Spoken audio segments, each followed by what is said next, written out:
Horror fans, prepare yourselves. Your favorite iconic super fiends have all been rounded up in a fresh new NES game. The latest project from Vista Productions, aka 8-Bit Slasher. This is All Hell Unleashed.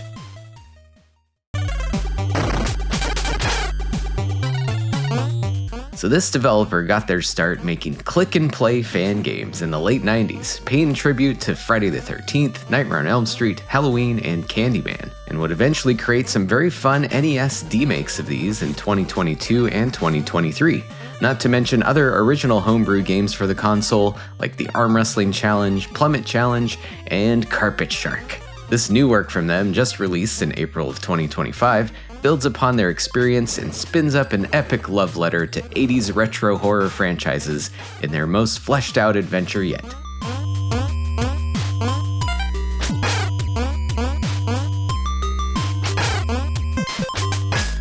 The premise for the game surrounds an evil cult determined to unleash hell upon the world by summoning the ultimate squad of villains through a dimensional rift.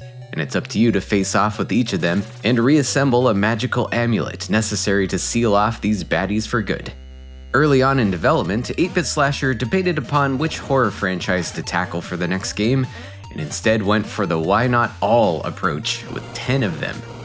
In any order, you can take on Friday the 13th, Halloween, Nightmare on Elm Street, Candyman, Scream, Texas Chainsaw Massacre, Child's Play, It, Hellraiser, and Killer Clowns from Outer Space, each with their own levels split into 2 parts, and of course a boss fight against the corresponding villain themselves.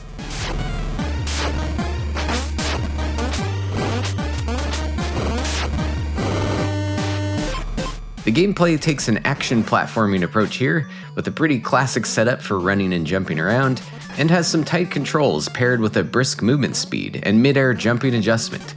On the attacking side of things, you can switch between 3 different weapons at any time with unlimited use of each, including a basic throwing knife, which can be fired quickly but with limited range and damage output. You've also got a brass knuckle knife, which does twice as much damage and can pass through blocks, but is considerably slower, and you can only have one on the screen at once. And finally, you've got Molotov cocktails, the most powerful attack, which is also necessary to break through certain blocks, but can be awkward to use due to its arcing trajectory. As far as level structure goes, the first sections require you to find 8 different orbs scattered throughout in order to open up a portal to the next section, all while dealing with various enemies and hazards. And you've got 5 health points per life, with an unlimited number of continues.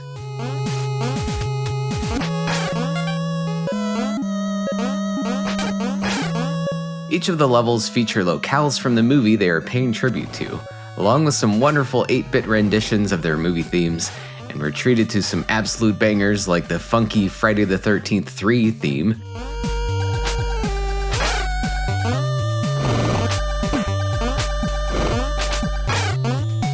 or even the weird creepy atmospheres of Texas Chainsaw Massacre are represented. And let's not forget the absolute classic tune from Killer Clowns.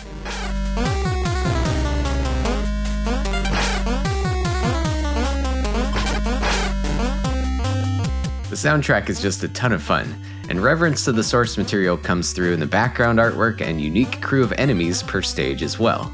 The second sections of the stages are much shorter, but they pit you against a handful of cultists guarding the portal to the boss room. Each one of these areas also features a damsel in distress that you can rescue or accidentally kill. Rescuing them will refill your life bar, killing them will hurt you, so be on the careful side, especially considering the ending you get can be affected by your actions here. Eventually you'll go head to head with the boss of the stage, each with their own unique attack patterns and behavior, and all of them only have brief moments of vulnerability when you can actually do damage to them. The patterns are generally somewhat simple to figure out and deal with accordingly, but some of them do have some very fun little details, like knocking Jason's mask off, or other cameos and references peppered throughout the fights.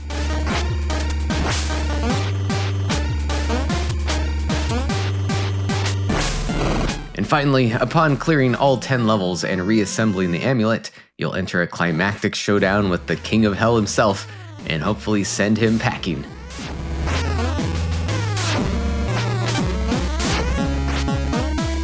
Overall, the game isn't super long, especially since you get unlimited lives and generous checkpoints, and your first playthrough might only take an hour or so, but I still think it's a really fun and satisfying experience for horror fans, and there can be more to do if you want to dive deeper.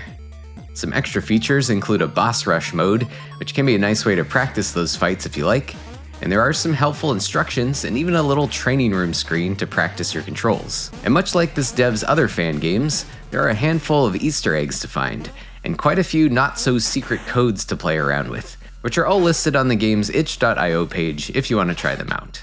Code highlights include an absurd mode, which changes the game to a one-hit and you're dead situation, which is a great option to scale up the difficulty, especially if you want to up the stakes even further and try to beat the game deathless.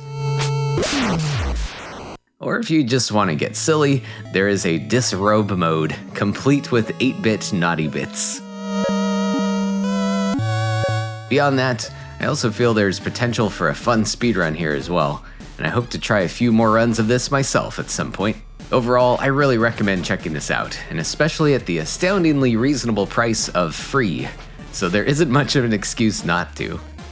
Admittedly, it is certainly lacking some polish in some aspects, but it's undeniable to see that a lot of passion was put into this over its 15-month development cycle, especially considering there's no chance for financial return involved here since it's pulling inspiration from a lot of different IPs. In the end, it's pretty inspiring to see how this dev has grown and evolved over the years, and I'd say this is a project to be proud of. They claim this to be their swan song, but I wish them the best in whatever creative endeavors come next.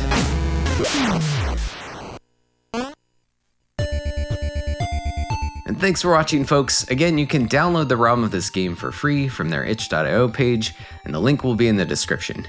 And if you're looking for more homebrew horror games on the NES, check out my previous video digging into a bunch of them, including the previous works by 8-Bit Slasher. And we'll catch you next time.